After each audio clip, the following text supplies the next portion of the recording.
Esto es Un Soplo de Historia Podcast, conducido por Patricio Vega.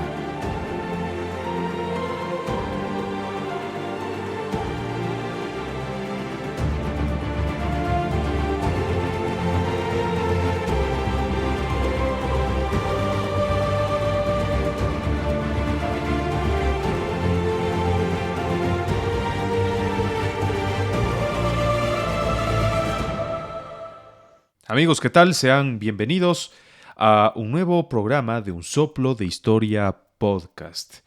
Hoy nos aventuramos en las antiguas tierras de Mesopotamia para explorar la intrigante historia de la ciudad de Lagash, que floreció en el corazón de la civilización sumeria. Acompáñanos en este viaje para descubrir los orígenes, el apogeo y la decadencia de esta notable ciudad de la antigüedad. Eso sí, para muchos desconocida. Antes de empezar, ayúdanos con tu me gusta, tu suscripción o comentarios, porque son muy importantes para nosotros. Como siempre, vamos a contextualizar. Lagash está situada o estaba situada en el sur de Mesopotamia, cerca de lo que hoy es el sur de Irak. Fue una de las ciudades-estado más antiguas de la historia de la humanidad. Sus orígenes se remontan alrededor del año 2500 antes de nuestra era, en plena época de la civilización sumeria. La ciudad estaba ubicada en una fértil región entre los ríos Tigris y Éufrates, lo que le proporcionaba abundantes recursos agrícolas y una ubicación estratégica para el comercio. Esto normalmente siempre hay que puntualizar cuando se estudian civilizaciones antiguas, muy pero muy antiguas, como el caso de la egipcia o el caso de las ciudades-estado sumerias. Si bien es cierto ahora son zonas en su gran mayoría desérticas, en su momento presentaban un clima diferente, era mucho pero mucho más fértil.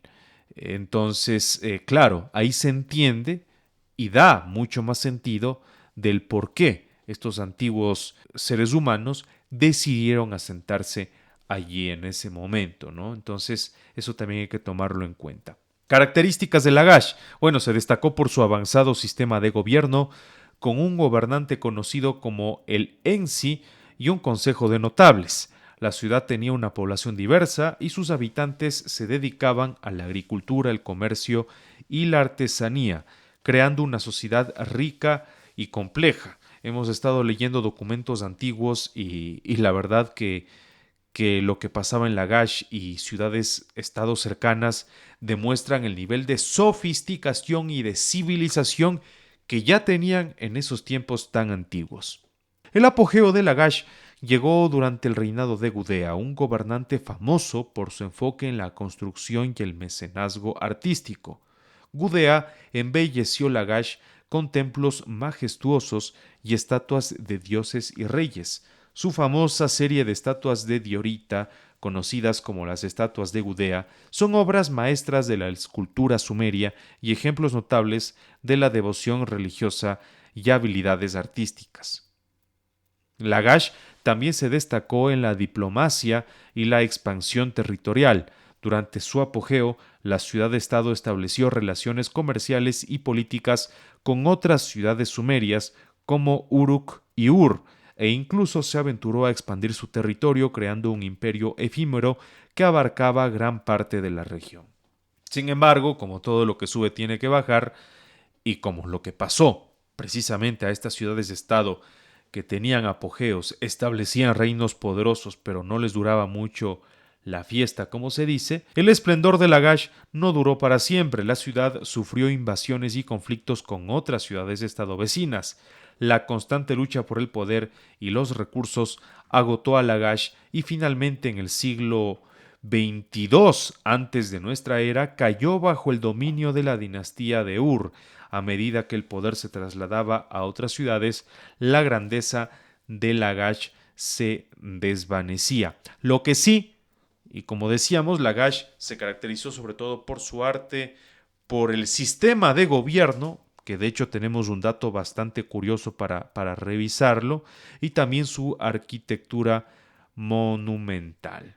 Ahora, uno de los reyes más importantes y que Para muchos estudiosos su llegada y sus reformas sobre todo fueron ya tardías porque Lagash prácticamente ya estaba entrando en su fase final, en su agonía. Termina siendo un monarca bastante interesante y de hecho las reformas que él impulsó impresionaron muchísimo a los cronistas de la época, a tal punto que en varios rollos de arcilla, o se han encontrado varios rollos de arcilla, que relatan estas obras de este gobernante antiguo, que como decimos, si bien es cierto no estuvo tanto tiempo en el poder y prácticamente una década, fue el periodo en el que estuvieron en vigencia estas normativas antes de que la ciudad pues se vaya para mal, llamaron poderosamente la atención porque eran un intento de tratar de regresar a la época de bonanza de esta ciudad y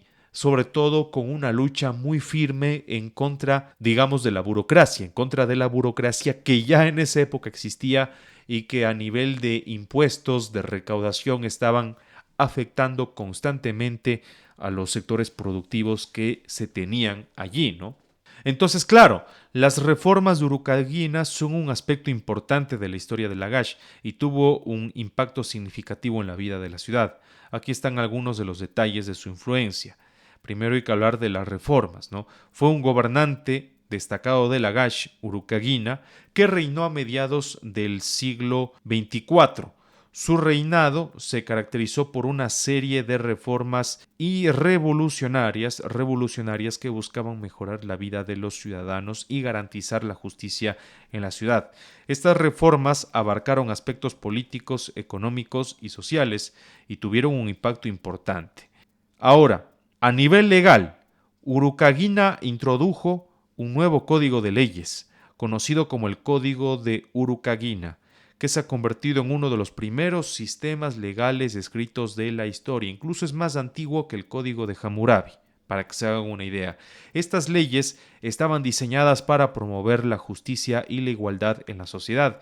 Entre las disposiciones más notables se incluían la protección de los derechos de las viudas y huérfanos, así como la regulación de los precios para evitar la usura y la explotación económica. También se implementó una reforma agraria que buscaba sobre todo redistribuir la tierra y reducir el poder de los terratenientes y la aristocracia. Esto tenía como objetivo garantizar que la tierra estuviera disponible para todos los ciudadanos y que no se concentrara en manos de unos pocos. Esto mejoró la estabilidad económica y social de Lagash. Pero miren, la visión reformista de Urukagina. Estamos hablando de un rey del siglo XXIV antes de Cristo. Imagínense lo que es, ¿no? Estamos en el siglo XXI y presenciar y observar estos cambios de práctica, bueno, más de 4.000 años, cómo se razonaba, cómo se buscaba mejorar la vida de las personas, cómo se buscaba un poco de equidad, de repartición de la riqueza, realmente es impresionante y nos muestra, una vez más, que los pueblos antiguos, y siempre haremos hincapié en aquello, que los pueblos antiguos eran mucho más avanzados, desarrollados y civilizados de lo que nos imaginamos. Aquí se buscaba que los ciudadanos tengan acceso a tierras y de hecho hay estudios, hay trabajos mediante la interpretación y la traducción de tablillas, ¿no?, en las que se rescata que lo que se trataba era que por más que un ciudadano no tenía muchos recursos económicos, siempre tuviera acceso a una tierra, así sea un espacio pequeño, y así en ese espacio tenga una pequeña choza, ¿no?, o una covacha. No importaba, lo interesante era que el ciudadano o el agachita, pudiese tener acceso a su tierra, como una especie de concepto también de propiedad privada, un híbrido entre comunismo o socialismo y un híbrido entre capitalismo, ¿no? Una mezcla de las dos cosas, ¿no? Que quizás los términos no serían estrictamente aquellos, esos conceptos ni siquiera existían en la época, obviamente, pero es algo interesante para tomar en cuenta. También está la reforma religiosa. Urukagina en este aspecto llevó varios cambios. Redujo el poder y la influencia de los sacerdotes y los templos en la vida pública, lo que disminuyó su influencia política y económica. Esta medida se tomó en un esfuerzo por equilibrar el poder en la sociedad y evitar la corrupción.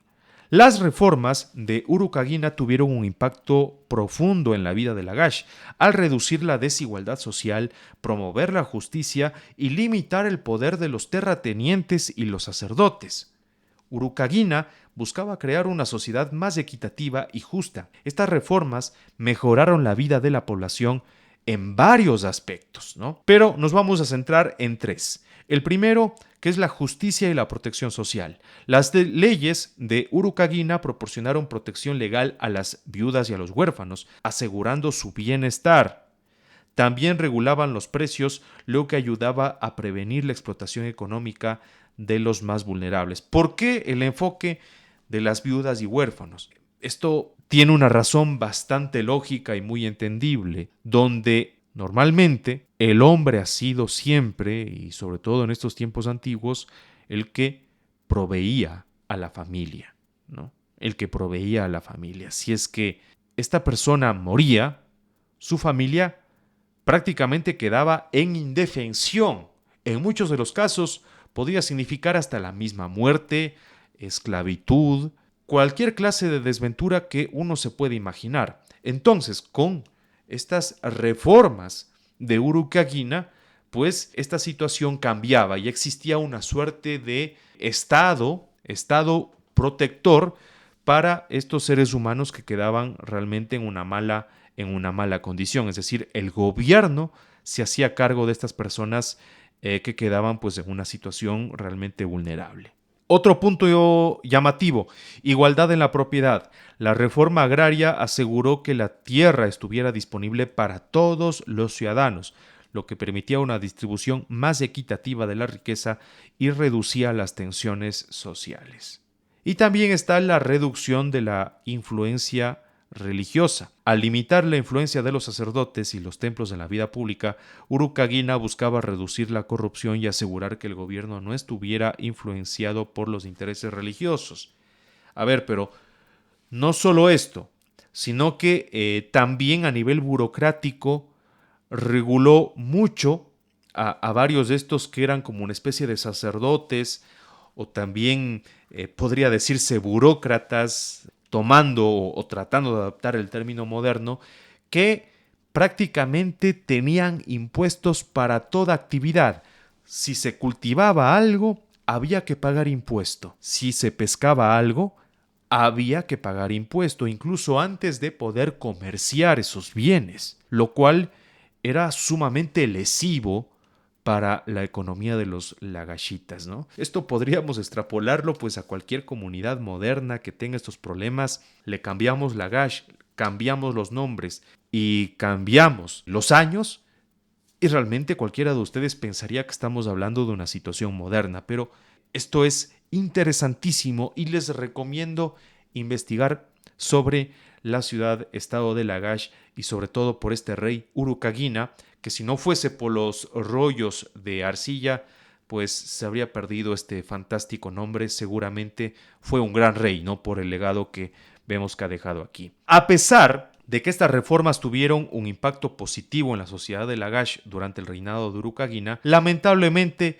no perduraron mucho después de su tiempo en el poder. La historia de Lagash continuó en sus altibajos y la ciudad eventualmente enfrentó la decadencia y la conquista por parte de otras ciudades vecinas. Sin embargo, las reformas de Urukagina nos muestran que esta persona fue una adelantada, extremadamente adelantada para su época. La ciudad de Lagash, en Sumeria, es un testimonio fascinante de la grandeza y la decadencia de las antiguas civilizaciones.